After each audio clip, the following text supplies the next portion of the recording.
Hello, it's Emily, founder of Elevate with Emily, and today I wanted to talk with you about the voices you're letting into your life. This topic has been on my mind for several months now, as I have reevaluated the voices I'm letting into my life. So I think we're all guilty of getting sucked into the social media vortex, where we innocently open Instagram, TikTok, Snapchat, whatever social media we go to, and we're like, oh, we'll just take a quick peek or we'll spend a few minutes. And then suddenly a lot more time than we expected has gone by.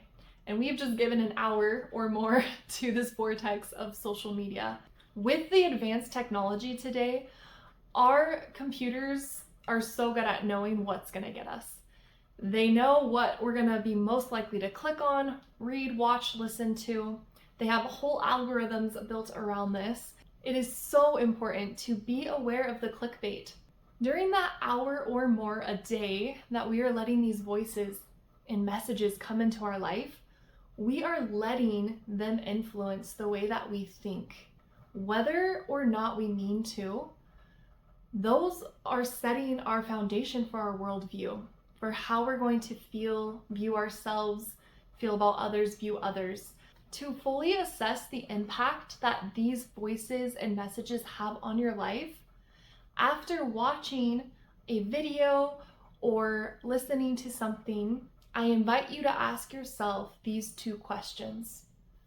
How did it make you feel about yourself? How did it make you feel about the world? If it didn't make you feel very good about yourself, if you found yourself comparing yourself to others and coming up short, or you found yourself experiencing FOMO, or feeling insufficient, or like you're losing out on something, and it's leaving you feeling depressed, or unhappy, or unsatisfied with your own life, then those are probably not good voices to continue to listen to. If you walked away feeling despair, hopelessness, what is the world coming to?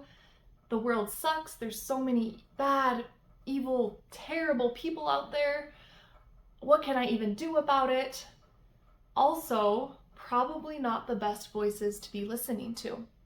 There are so many good people in the world doing good things. Unfortunately, it is not as broadcast and accessible to find as all of the bad things going on. You will find what you're looking for, and with all the algorithms in place, it will catch on. If you get enticed by certain clickbaits about what is the world coming to, blah, blah, blah, then it will put more and more before you to click on. And the sad thing is, people will do anything for views. They will purposely talk about controversial issues or purposely put enticing titles on their videos, and then you watch the thing and it's nothing to do with the title, not as scandalous or bad as they were thinking, or it's just a bunch of fake news made up, or just someone purposely being ridiculous or controversial to get attention, to get those views, those likes, to get money. You can choose not to listen to those, right? Mind blown. But sometimes I feel like we're not even aware of the number of hours or the number of things that we are letting into our lives. You get to choose the majority of the voices that come into your life. Are they joyous? Are they uplifting? Are they inspirational, motivating, exciting? If not, cast them aside.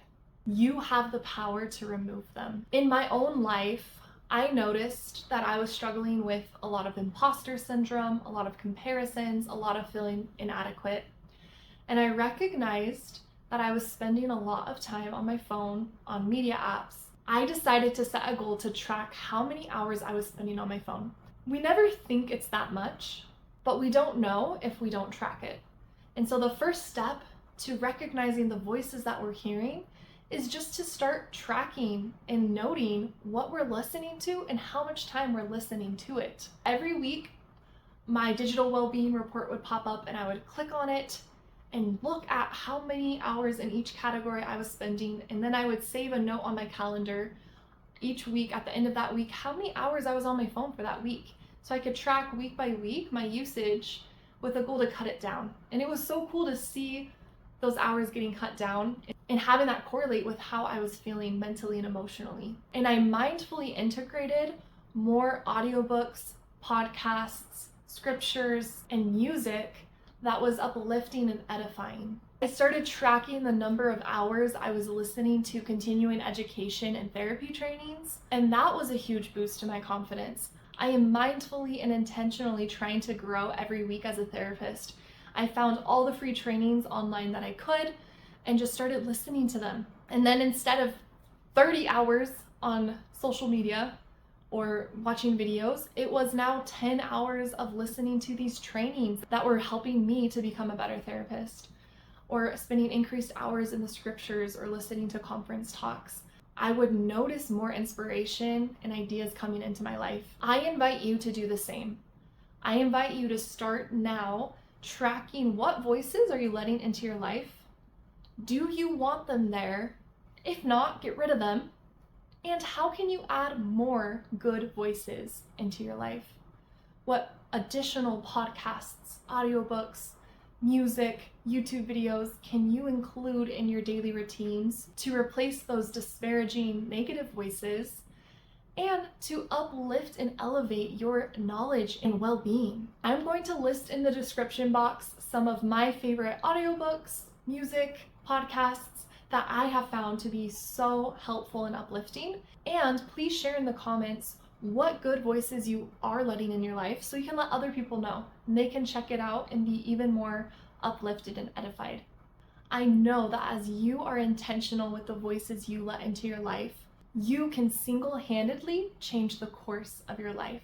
You will experience feeling more satisfied, more content, and more happy with who you are and where you are in life. See you in the next video.